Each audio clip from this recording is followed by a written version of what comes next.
জুলাই আন্দোলন চলাকালীন সময়ে ঢাকার নিউরোসায়েন্স হাসপাতালে ভর্তি ১৬৭ জন জুলাই আহতদের বেশিরভাগের মাথার খুলি ছিল না, এমন সাক্ষ্য দিয়েছেন হাসপাতালটির সহযোগী অধ্যাপক।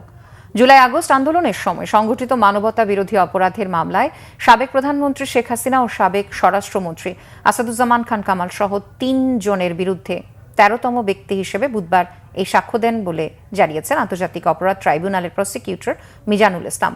আজ মামলায় সাক্ষ্য দিয়েছেন আরও ৩ জন। সাক্ষ্য গ্রহণ করেছেন আন্তর্জাতিক অপরাধ ট্রাইব্যুনাল ১-এর চেয়ারম্যান বিচারপতি মোহাম্মদ গোলাম মর্তুজা মজুমদারের নেতৃত্বাধীন বিচারিক প্যানেল। এই মামলায় সাবেক আইজিপি চৌধুরী আব্দুল্লাহ আল মামুনও আসামি হিসেবে রয়েছেন। নিজের দায় স্বীকার করে এই মামলার রাজসাক্ষী হন তিনি। এখন পর্যন্ত এই মামলায় সাক্ষ্য দিয়েছেন ১৩ জন। পরবর্তী সাক্ষ্য গ্রহণের তারিখ আগামী রোববার। উনি কিভাবে জুলাই আন্দোলন চলাকালীন রুগী আসছিল, কাদের চিকিৎসা ওনারা দিয়েছেন, সেই রুগীদের কি অবস্থা ছিল, কি অবস্থা বলতে তার বর্ণনা দিয়েছেন। কারো বুকে গুলি ছিল, কারো পিঠে গুলি ছিল, কারো গলায় গুলি ছিল, কারো মুখে গুলি ছিল, কার মাথায় গুলি লেগে খুলি উড়ে গেছে।